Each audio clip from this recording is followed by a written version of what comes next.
All right, it's 12:30. I'm Jeff Miller. I work for Cooperative Extension in Oneida County. The topic of discussion today is using precision technologies to improve nutrient efficiency and save fertilizer costs. With us today is Quirine Ketterings. She's one of the most productive and collaborative research extension professors at Cornell.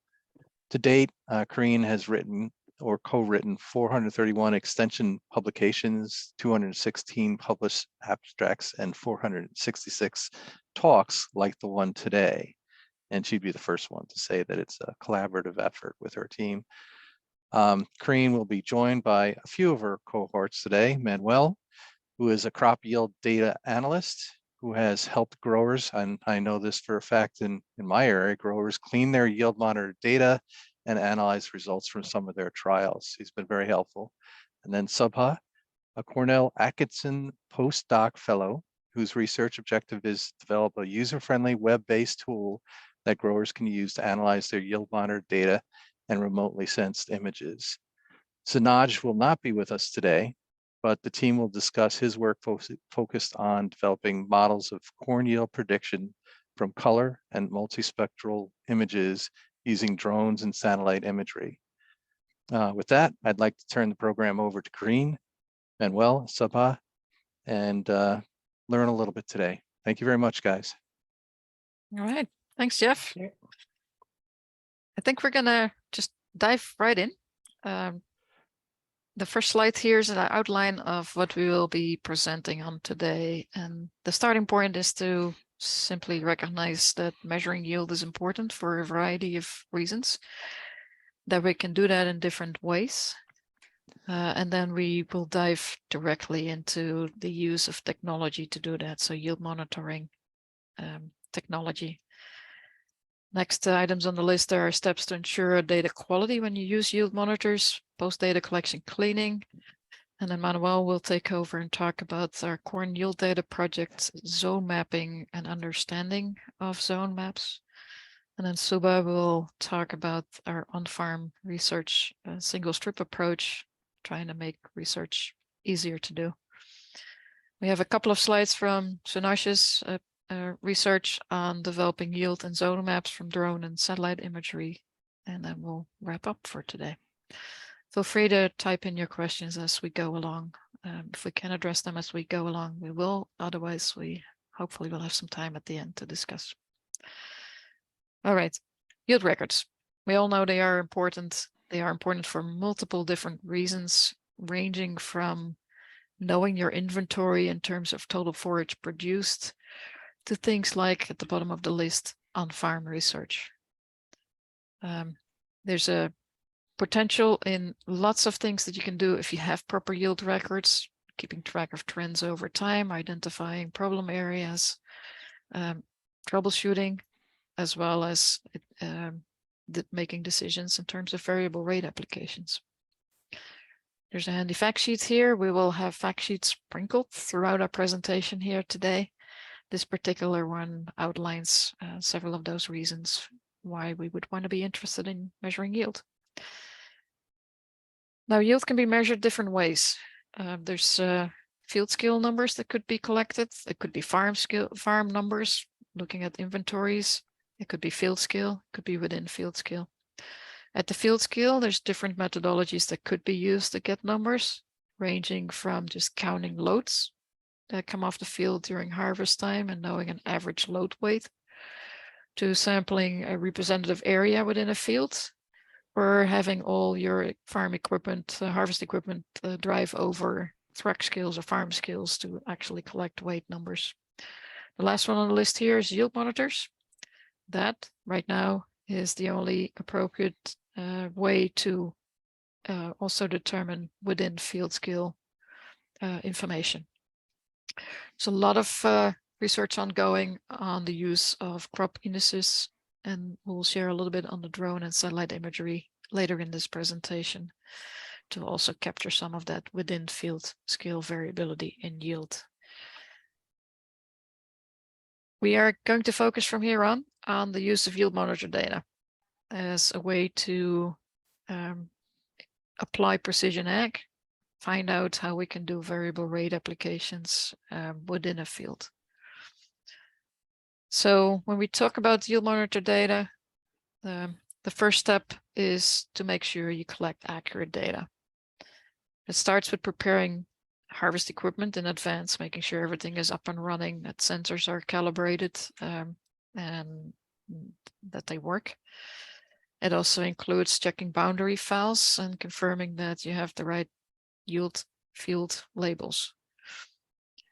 Once everything is up and rolling and you start harvesting, we will need in-field checks, calibrations to make sure that what we are collecting is accurate for the crops that we are harvesting and the equipment that we're running for that particular season. So this is every season that we harvest. Having calibrations of the equipment in the field is really important. Ensuring that the SWAT width is set correctly if it's not done automatically. Make sure that the monitor logs start and stop of each directional pass across the field. These are all things that could be done to ensure that at the end of the season, you have quality data. And we have 2 more fact sheets listed here that have information to help with that.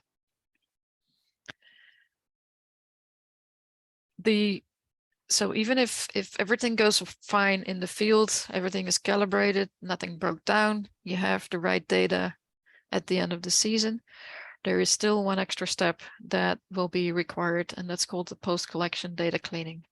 This is absolutely a must, not just for whole field assessments, but also particularly for getting appropriate within field maps.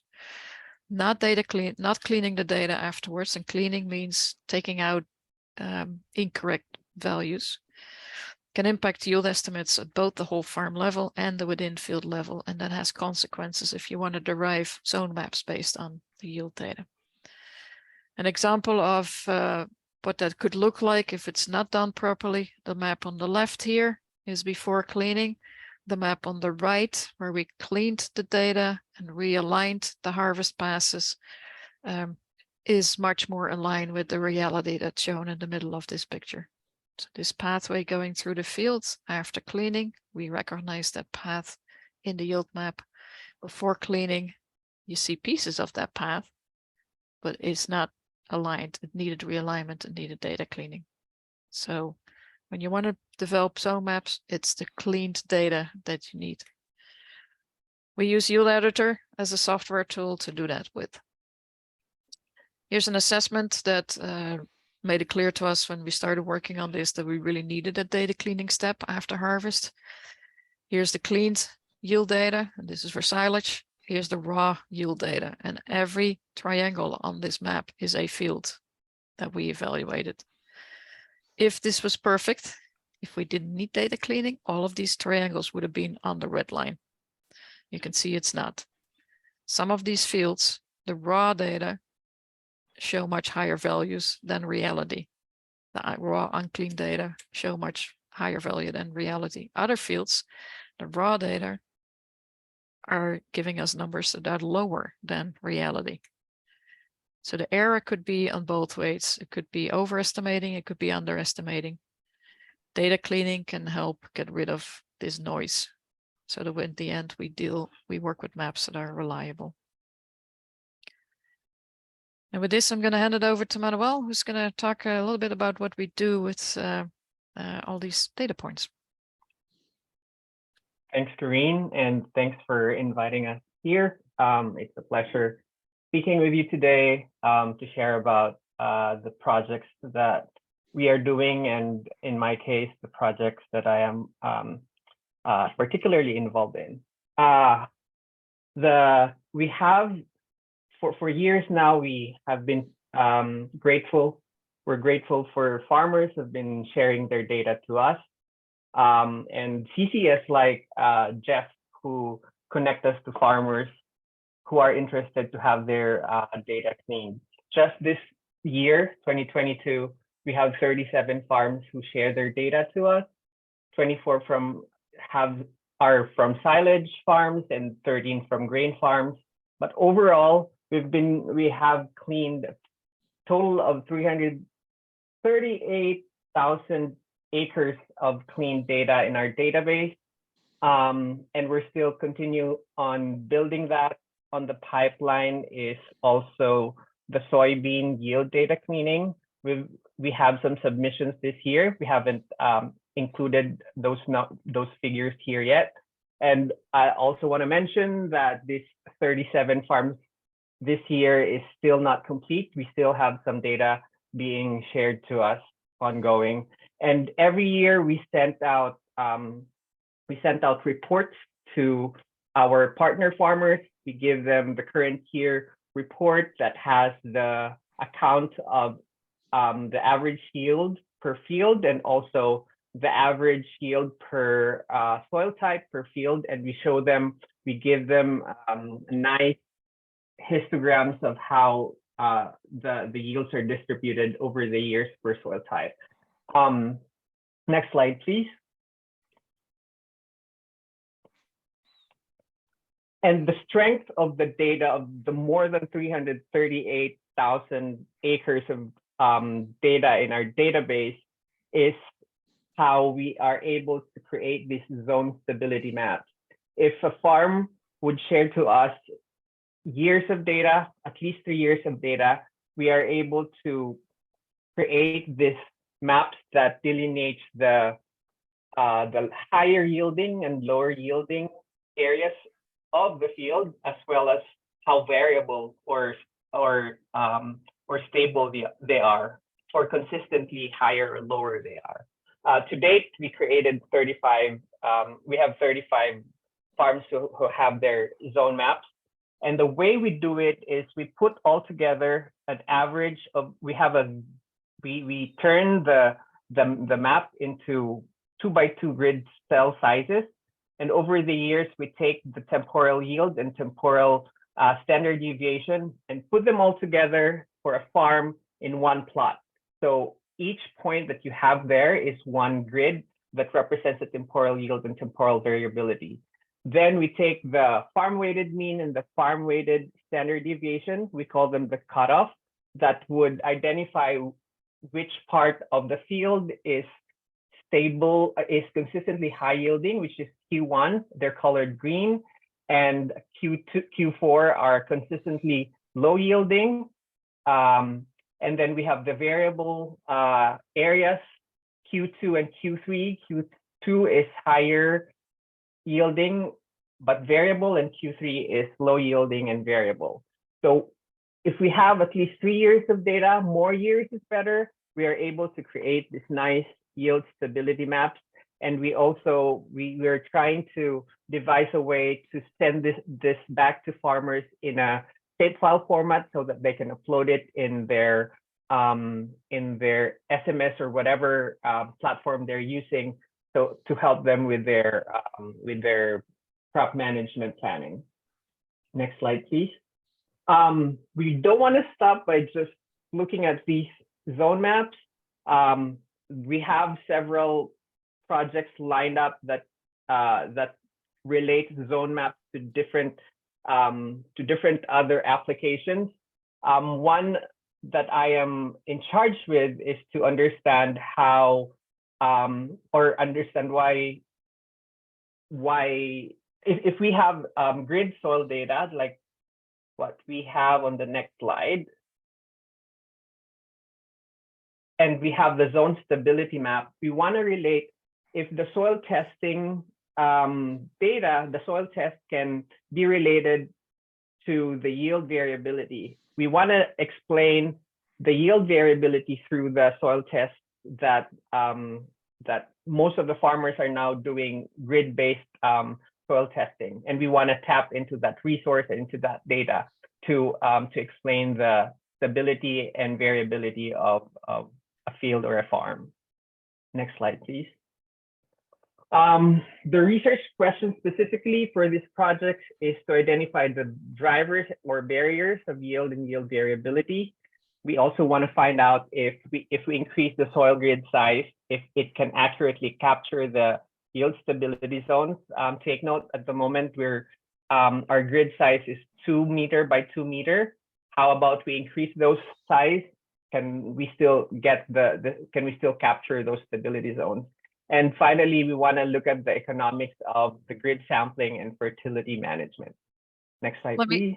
Let me Mhm. interrupt real quickly here. There's a question in the chat about the software. And the question is if it's available for use to others. The software we use is Yield Editor, and that is publicly available. It's USDA software.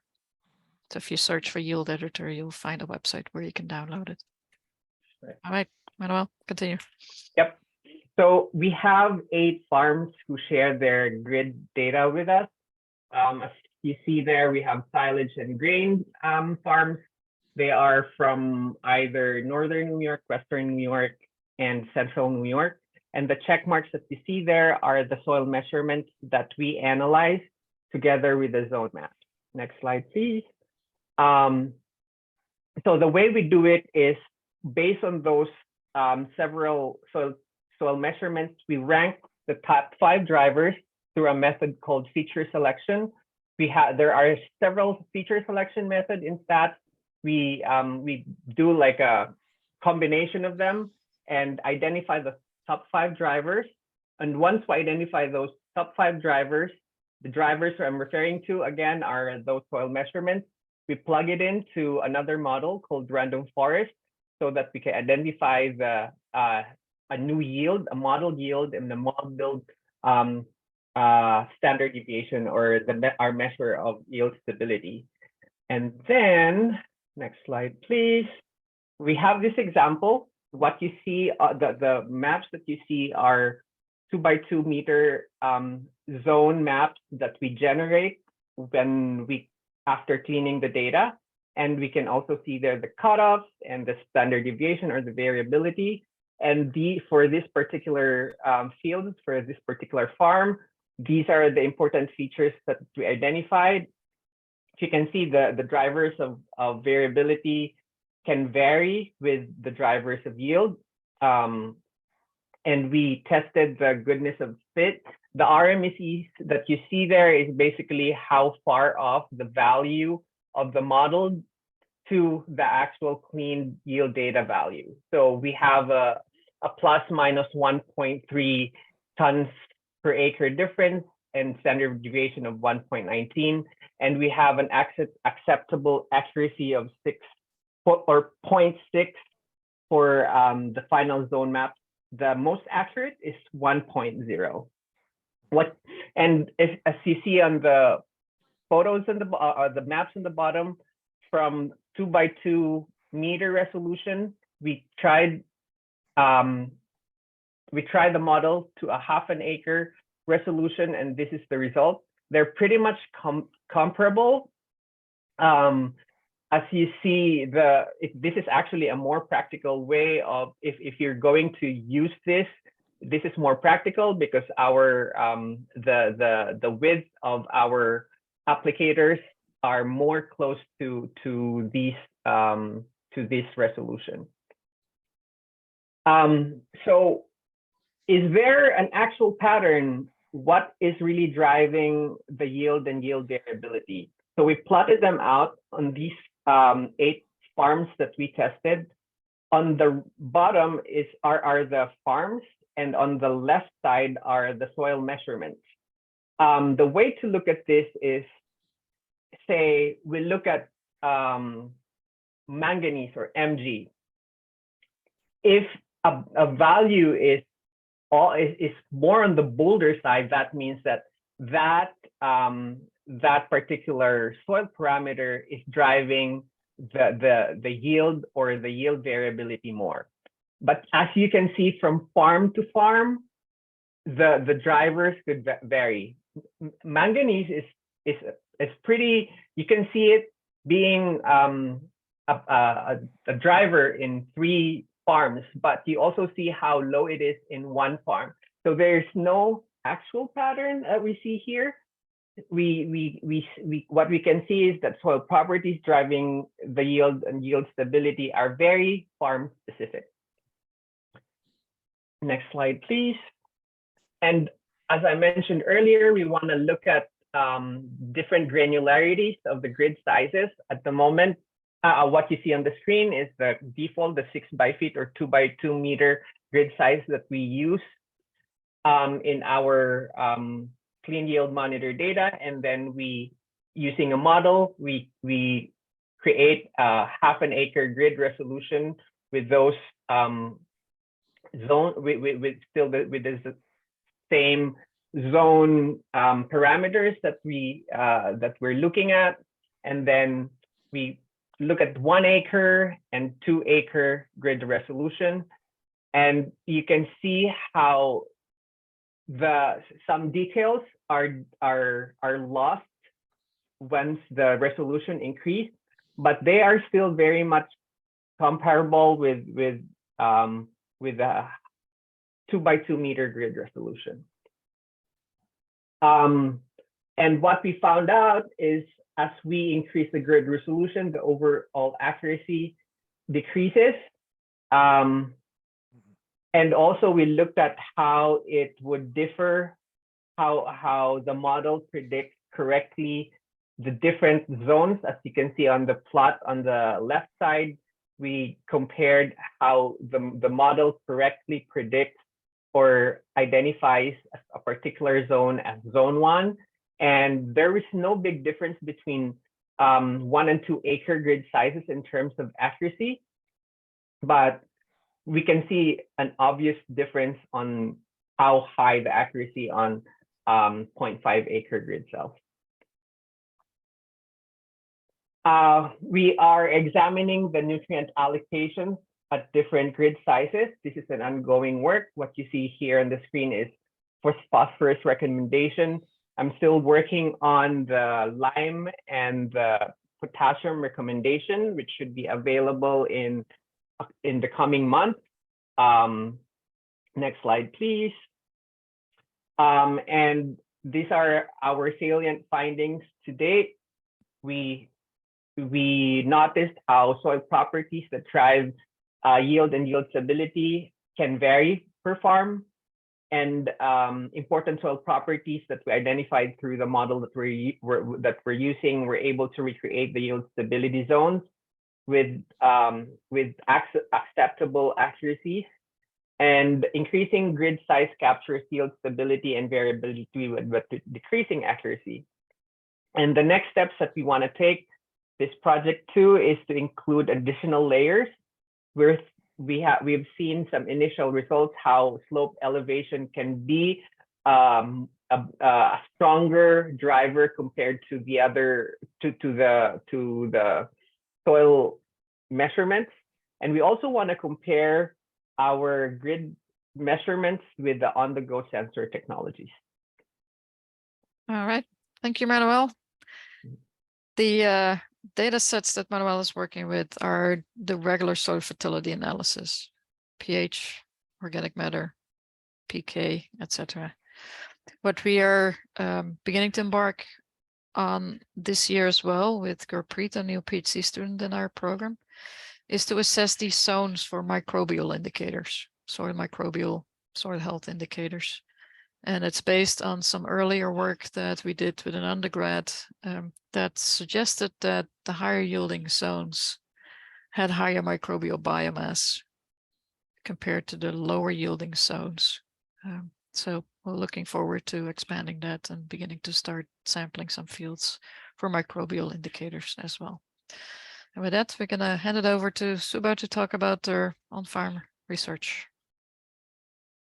Thank you, Quirine. Hello, everyone. I'm Subha. I'm a postdoctoral fellow with the team. And today I'm going to be presenting about our approach with on-farm research called the C approach. Here, C stands for Single Strip Spatial Evaluation Approach.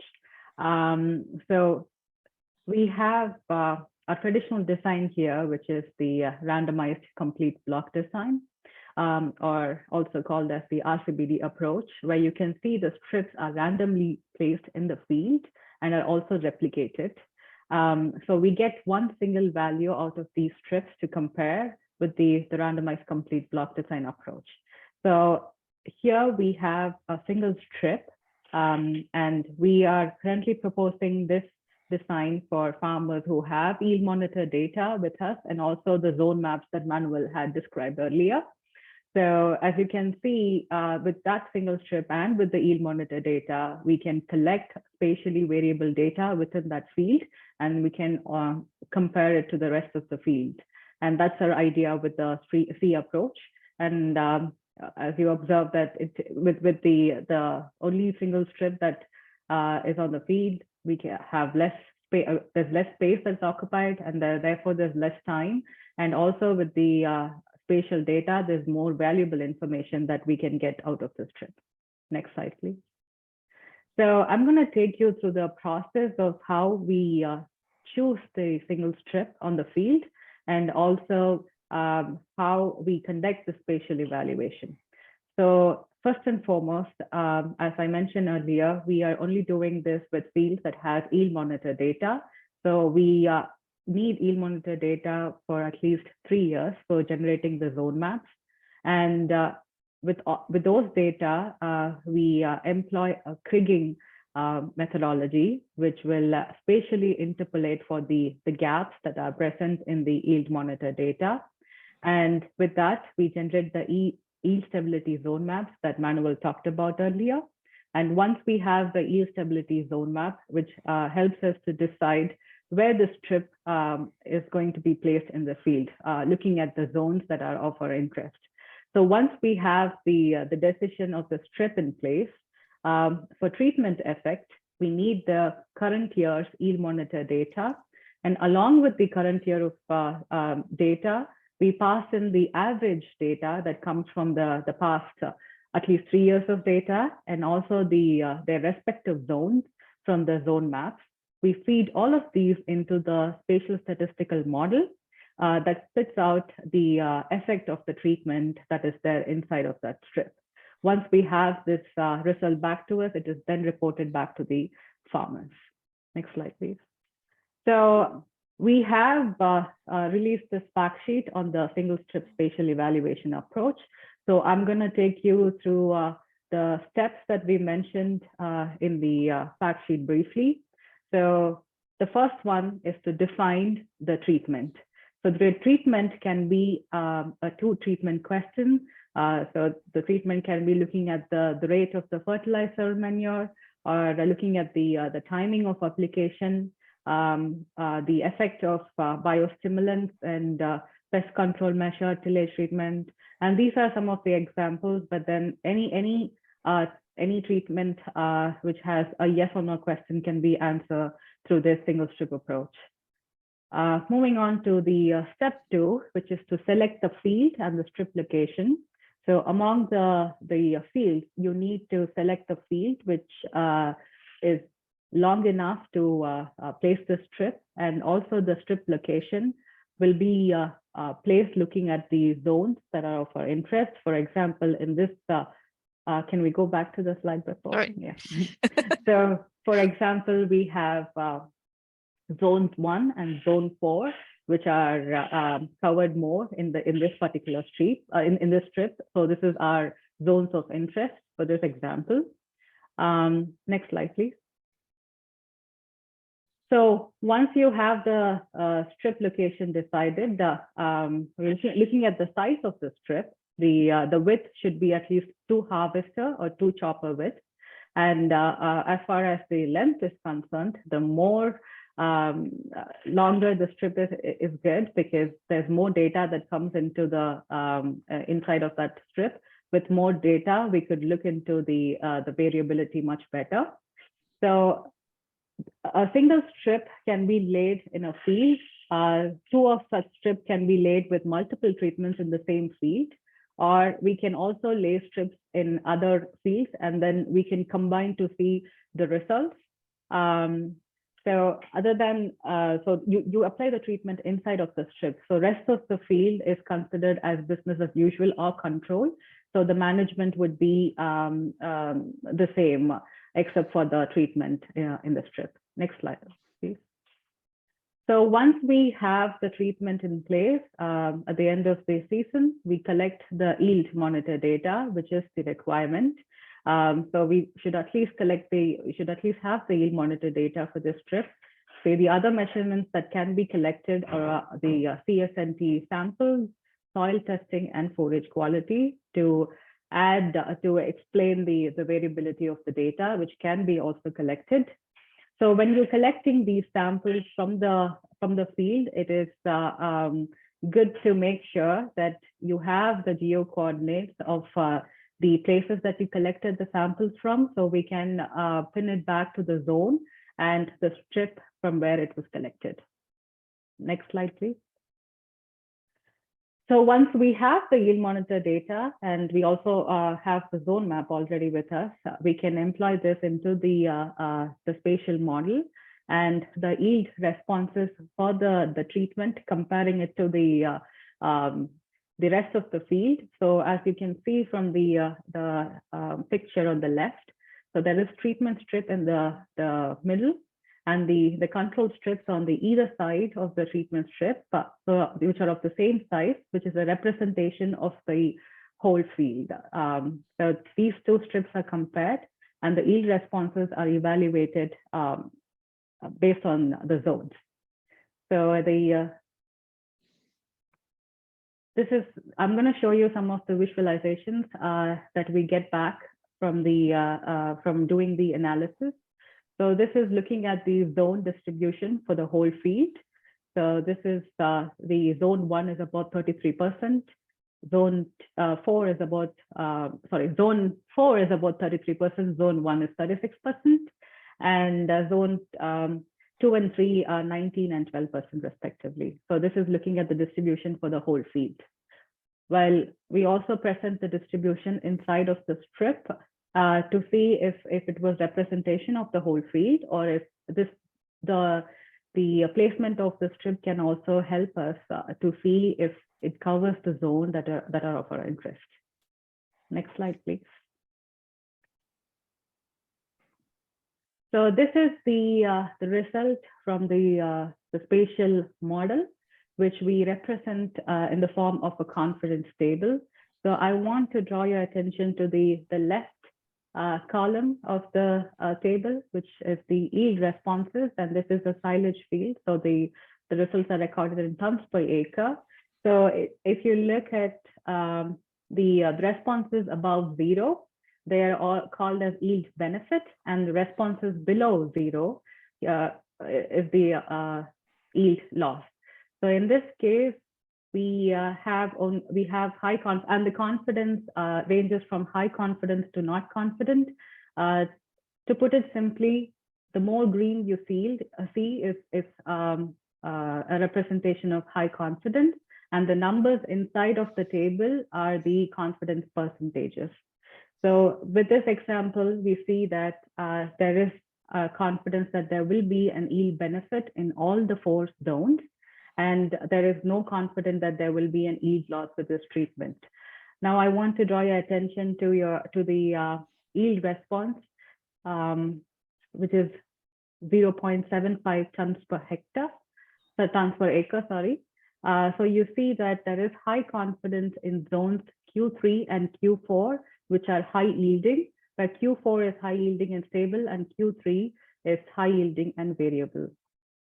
So this is how you would interpret the results based on the spatial model. Now I want to show you, next slide, please.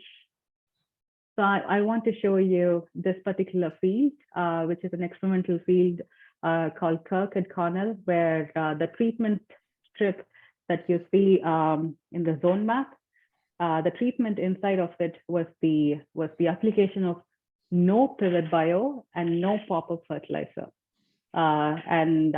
We have delineated the strips on the either side of the treatment strip to represent the whole field.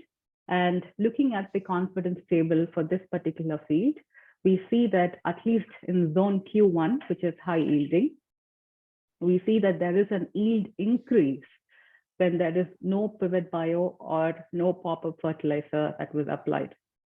Contrastingly, with zone Q4, we see that there has been a yield loss recorded with no application of pivot bio or pop-up fertilizer.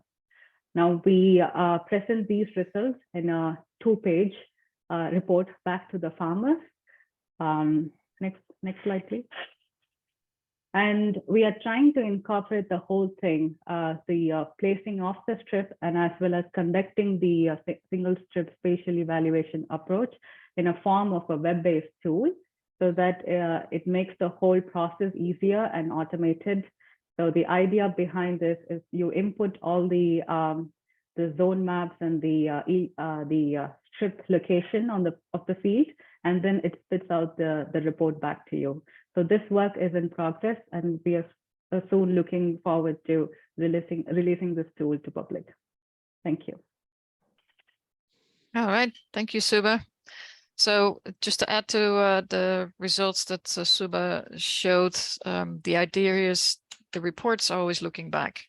So they're reporting on what happened that year.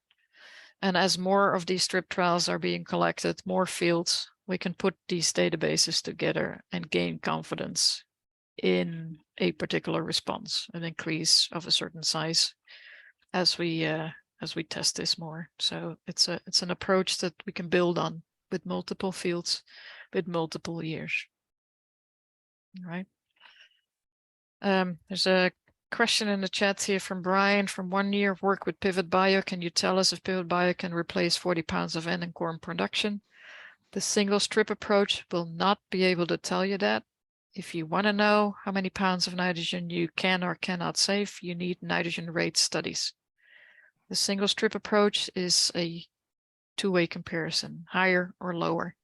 It does not quantify the difference. It doesn't tell you you need nitrogen response rates where you have a curve going from 0 to some high level. And that's a good one to point out. Just a single strip comparison of one method versus another simply tells you whether or not there was a benefit from using it. You cannot quantify your nitrogen savings based on that. We'll never be able to do that without blend rates. That's why I think we call, I mean, with the steps that I explained before, we call this C treatment to address any two treatment questions. So yes or no kind of questions. Yeah. All right. The next couple of slides are the work from Sunoj and our team. He's worked on data sets generated by drones and satellite imagery. We started out our work with the 3DR Solo probe back in 2016. We spent several years working with this Quantix unit that you see in the middle here. That would take off vertically and then flip over and start flying like a plane. Currently, DJI Inspire 2 in terms of our drones, and then we're tapping into satellite imagery using Planet CubeSat, the Dove constellation. We have an educational account that allows us to access field data for the fields that we want to look at. So there's been a bit of a transition in platforms used. We started out with drones, but currently actually really interested to see if satellite imagery can help us, particularly with generating of zone mapping. We have a series of questions in this project, going from what vegetation index should we be looking at? There's a whole bunch of those. What is the right time of imaging or collecting images in terms of the growth stage within the field? What's the benefit of this enriched strip that we traditionally need when we do active sensors on the field? Do we need a strip like that when we deal with drone or satellite imagery as well? What if the field has no strip? Do we get around it? Are there other technologies or machine learning approaches that allow us to get close, even if we don't have this enriched strip? And number 5 is, can we predict the yield classes of the missing year? If we have 2 years of satellite imagery, can we put the 3rd year on the map using satellite imagery? And and similar to question 5 is actually, if you miss a piece of the field, if you monitor data for only a piece, or can we use satellite imagery to get the rest there? And can we make reliable yield stability maps directly from satellite imagery? I'm going to show you a few slides that zoom in directly on steps 5 and 6. Number 5, yield of a missing year. On the left, you see the actual yield classes derived from yield monitor data. On the right is what Sunoj was able to put together in terms of predicted yield classes using remotely sensed data. And we have the 5 classes here going from low yielding to high yielding. This work with a whole bunch of fields right now showed accuracy ranging from about 64% to 80%, which is actually pretty good. This particular field, 76%. You'll see some differences between the actual yield classes and the remotely sensed yield classes, but this is the direction we're going into, trying to make this work. Number 6 was the yield stability maps. Can we use satellite imagery to create yield stability maps? And what you see on the left here is a stability map with yield monitor data. So 3 years of yield data, the approach that Manuel talked about for generating the zones. And we generated the yield stability map for this particular field. Can we do that? Can we use the yield monitor data, derive the yield classes, and then accurately predict what the zone map would look like based on these yield classes? And this is part of the results. Question here is, can we use NDVI from 3 years of satellite imagery to derive those stability maps as well? All right, so this is actual yield data, stability class generated. Here's what it looks like for the satellite derived map. And here too, you see some variability here, but 3 years of imagery for the 3rd week of August generated this map with a 83% accuracy. This is the type of work we're trying to do with the goal of making yield determination accessible to all farms and not just those that have yield monitor data, yield monitor equipment. All right. So we have some further questions. It is work that is ongoing. Some of the further questions are, can we tap into this deep learning approaches, machine learning approaches, big data processing to improve our yield estimations and to improve our ability to generate the zone maps? We have some practical questions. Can we use the predicted yield of the missing year to develop stability maps? So can I put maps on the fields, even if I have years of data missing? Can machine learning models improve the stability map accuracy from satellite imagery? How many fields do we need to train the model for so that we can get accurate stability maps for the entire farm? How many years of data do we need to train a model and create an accurate stability map? And then the last one here, can drones capture the yield differences between treatment strips for this C approach that Subha talked about? Right now, the C approach can only be done with farms with yield monitor data collection capacity. Can we do this using a combination of drones and satellite imagery? So all of this is ongoing within our program, and there are other groups, other parts that are exploring similar pathways as well. Back to our outline.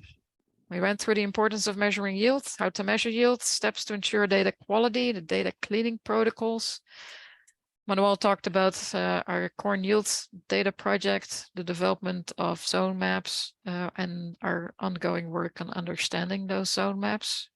And we introduced with a single slide the project of Gurpreet, our PhD student moving forward, where we also want to look at soil microbial indicators.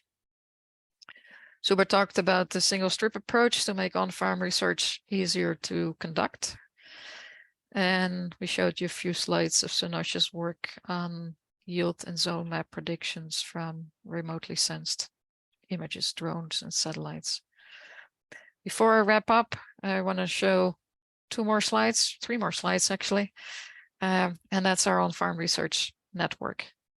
Technology has really opened up our ability to do on-farm research and made it a lot easier to do. And we hope that even becomes easier once the satellite and drone imagery is usable for this purpose. There's a great power in coordinated on-farm research, people working together. Individual trials are useful. Network trials are even more useful because then we can put data from multiple places together And we started doing that last year when a lot of people had questions about biologicals and their functioning within our cropping systems. We have an on-farm research network here in New York. This is the number of farms that participated for various projects within this network in 2022. Last year, we were able to get on board and hire a new on-farm research coordinator in our team, Juan Colas. He's joined us, and our hope is that we expand this on-farm network much larger beyond what we currently are doing, with hopefully many more people trying out this single strip approach and conducting on-farm research. To wrap up, yield data do have value. If you want to turn your data into actionable information, join our on-farm research network. Let us know what you would like to evaluate in terms of on-farm trials with this technology. We really want to build databases with folks out there, farmers, consultants together. The single strip approach makes it a lot easier to implement trials. You don't have to stop during harvest anymore. The only thing you need to do is implement the strip in a place and record the coordinates of it.